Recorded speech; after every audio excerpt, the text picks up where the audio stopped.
ఇవాళ వాళ్ళ కొడుకు వాళ్ళ అల్లుడు గల్లీ గల్లీ తిరుగుతున్నారు, గద్దల్లాక ఊరి మీద తిరుగుతున్నారు.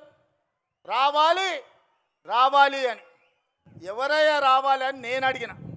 అంటే పాపాల భైరవుడు ఫామ్ హౌస్లో బంధించిన పాపాల భైరవుడు మళ్ళా బయటికి రావాలని. తెలంగాణ ఉద్యమంలో అప్పులను తప్పులను అబద్ధాలను తెలంగాణ రాష్ట్రం కోసం ప్రజలు మన్నించారు. తెలంగాణ రాష్ట్రం వచ్చినాక 10 ఏళ్ళు అధికారం ఇచ్చిండ్రు.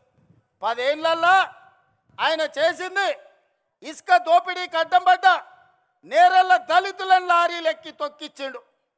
పండించిన పంటకు గిట్టుబాటు ధర అడిగితే ఖమ్మం జిల్లాలో గిరిజనులకు బేడీలేసి జైల్లోకి తీసుకెళ్ళాడు. ప్రశ్నాపత్రాలు ప్రభుత్వ ఉద్యోగాల కోసమే ఉద్యమం జరిగితే గ్రూప్ 1 పబ్లిక్ సర్వీస్ కమిషన్ లక్షలాది రూపాయలతోని 100 కోట్లు కొల్లగొట్టి ప్రశ్నాపత్రాలు పల్లి బఠానీలలాగా అమ్ముకున్నారు. ఇల్లు ఇయ్యలే, పెన్షన్ ఇయ్యలే, నిధులు ఇయ్యలే, నీళ్ళు ఇయ్యలే, నిరుద్యోగ యువకులకు ఉద్యోగాలు ఇవ్వలే. మరి ఎందుకయ్యా వీళ్ళు ఇంతగానం రావాలి రావాలి అంటుర్రు? ఒక్కసారి మా సోదరులను ఆలోచన చేయమని అడుగుతున్నా. ఎందుకంటే అల్లుని మంత్రి చేసిండు, కొడుకుని మంత్రి చేసిండు, బిడ్డని ఎంపీని చేసిండు, ఓడితే ఎమ్మెల్సీ చేసిండు.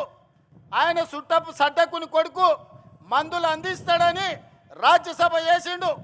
వాళ్ళ చుట్టాలని దయాకర్రావును, వినోదరావును, కృష్ణారావును కావాల్సిన వాళ్ళందరినీ మంత్రులను చేసిండు. ఓడిపోతే ప్రభుత్వ సలహాదారులను చేసిండు. అందుకే వాళ్ళు తాపత్రపడుతురా, గుండెలు బాదుకుంటురు, రావాలి రావాలి మా పాపాల భైరవుడు రావాలి అని.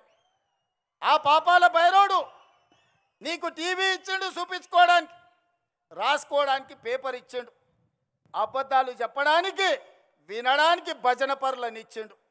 అందుకోసం వాళ్ళు రావాలంటారు. మరి నేను అడుగుతున్నా, ప్రజాపాలన ఎందుకు పోవాలి?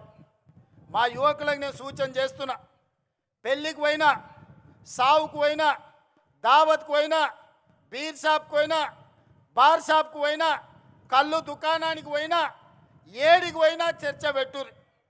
ఈ ప్రజాపాలన పోవాలి ఎందుకు?